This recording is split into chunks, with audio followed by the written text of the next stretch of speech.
Doctor वंशी चंद्र रेड्डी उम्मीदवार Congress party हल्के parliament Mahbubnagar ने आज दफ्तर जिले कांग्रेस में सभापति कॉन्फ्रेंस को मुखातिब करते हुए कहा कि डीके अरुणा का ये कहना है कि इन्होंने मुझे टिकट दिलवाकर कलवा कुर्ती का एमएलए बनाया था, सरासर झूठ है। इन्होंने कहा कि मुझे टिकट तो राहुल गांधी ने दिया था और कलवा कुर्ती की आवाम ने मुझे मुंतखब करते हुए एमएलए बनाया। वंशी चंद्र रेड्डी ने मजीद कहा कि 2009 और 2014 में मैंने बतौर रुकन कांग्रेस इलेक्शन कमेटी होते हुए मेरी सिफारिश पर डीके अरुणा को टिकट फराहम हुआ। डॉक्टर रेड्डी ने मजीद कहा कि डीके अरुणा एक खातून है, वो हम खवातीन की इज्जत व एहतराम करते हैं और इनका पास लिहाज करते हैं। इसका मतलब ये नहीं कि वो मन घड़त बातें करें।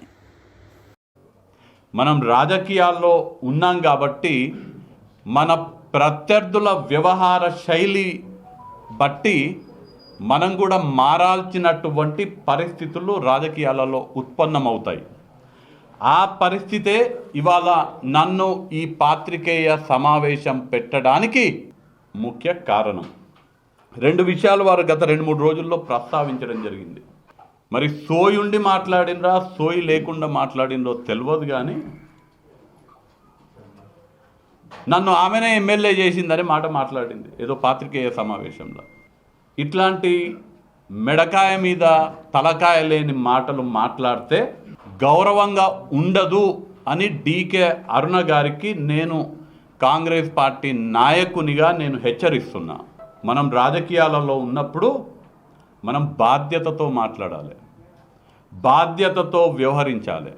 నన్ను కల్వకుర్తి శాసనసభ్యునిగా నాకు టికెట్ ఇచ్చింది రాహుల్ గాంధీ గారు, నన్ను గెలిపించింది కల్వకుర్తి నియోజకవర్గ కాంగ్రెస్ పార్టీ కార్యకర్తల కష్టం నన్ను గెలిపించింది.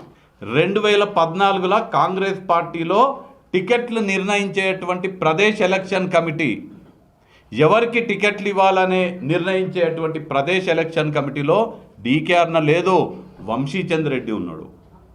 డీకే అరుణకి గద్వాల నుంచి టికెట్ ఇచ్చిన ప్రదేశ్ ఎలక్షన్ కమిటీలో సభ్యుడు వంశీ చంద్ర రెడ్డి.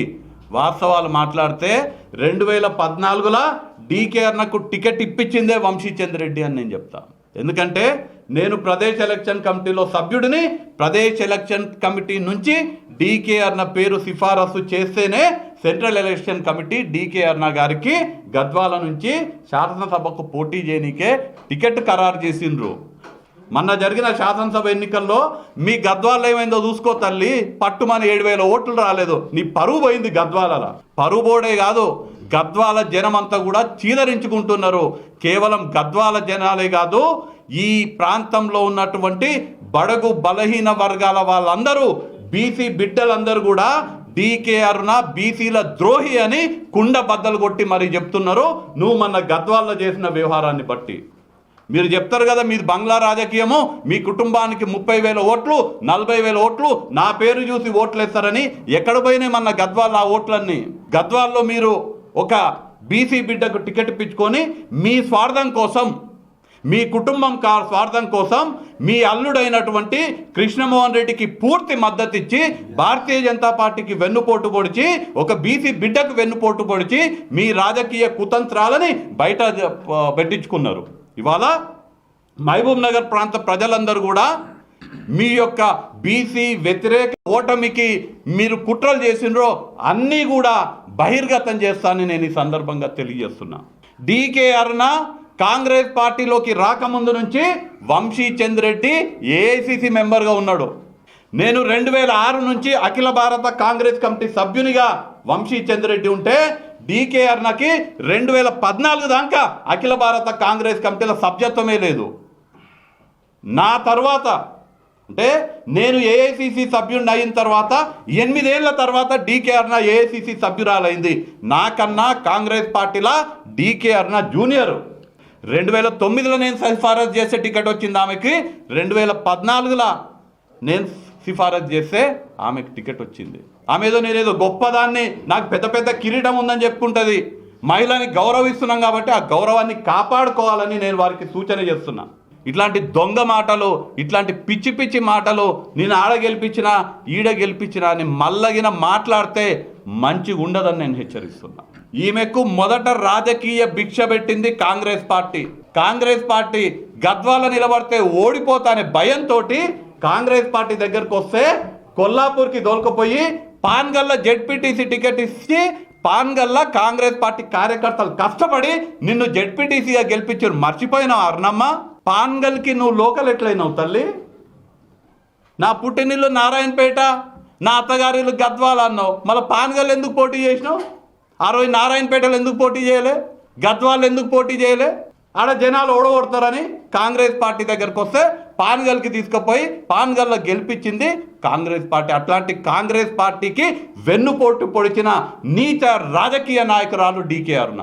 ఎట్లాగూ మేము ఓడిపోతున్నాము, నన్ను అక్కడ గద్వాలలో తిరస్కరించిన ప్రజలు, నా బండారం గద్వాలలో బయటపడ్డది, నేను బీసీ వ్యతిరేకని గద్వాలలో బయటపడ్డది, ఖచ్చితంగా నేను మహబూబ్నగర్లో గెలిచే ప్రసక్తే లేదు, నేను ఓడిపోతున్నా, వంశీచంద్రెడ్డి గెలవబోతుండు, రాష్ట్రంలో ప్రజాపాలన కొనసాగుతుంది, దేశంలో రాహుల్ గాంధీ నాయకత్వాన్ని చూస్తున్నారు, వంశీచంద్రెడ్డి గెలుస్తున్నాడు, ఎట్లా వంశీచంద్రుడిని అడ్డుకోవాలి, మంచోడు, పని చేస్తాడు, ఏం చెప్పలేదు. నా మీద ఏం మాట్లాడుతుంది?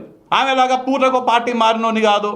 ఇవాళ నేను ప్రశ్నిస్తున్నా, నా పుట్టినిల్లు నారాయణపేట అంటున్నావు కదా, నారాయణపేటకి ఏం చేసినావు తల్లి? నీ పుట్టినిల్లు అయితే ఇన్నేళ్ళు అధికారంలో ఉన్నావు, కాంగ్రెస్ పార్టీ అధికారంలో ఉన్నప్పుడు మంత్రిగా ఉన్నావు, కాంగ్రెస్ పార్టీకి వెన్నుపోటు పొడిచి భారతీయ జనతా పార్టీకి పోయినప్పుడు భారతీయ జనతా పార్టీ కేంద్రంలో అధికారంలో ఉన్నది. నారాయణపేటకు 1 ఎకరానికి నీళ్ళు ఎందుకు బారతలేదని నేను ఇలా అడుగుతున్నా. నీ పుట్టినిల్లు నారాయణపేట అయితే నారాయణపేట నియోజకవర్గానికి 1 ఎకరానికి నీళ్ళు ఎందుకు బారతలేదు?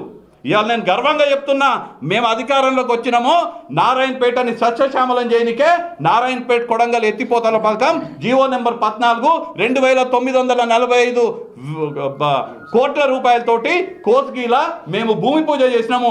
2 ఏళ్లలో నారాయణపేటని సస్యశ్యామలం చేసే బాధ్యత నేను, ముఖ్యమంత్రి గారు రేవంత్ రెడ్డి గారు, అక్కడున్న శాసనసభ్యురాలు చిట్టెం పర్ణికారెడ్డి తీసుకుంటాము. మేము నీళ్ళు ఇస్తున్నాం నారాయణపేటకి. నారాయణపేట నీ తల్లిగారిలో అయితే, నీ సొంతూరు నారాయణపేట అయితే, నారాయణపేటకి ఇన్నేళ్ళు నువ్వు అధికారంలో ఉంటే 1 ఎకరానికి నీళ్ళు ఎందుకు ఇవ్వలేదని అడుగుతున్నా.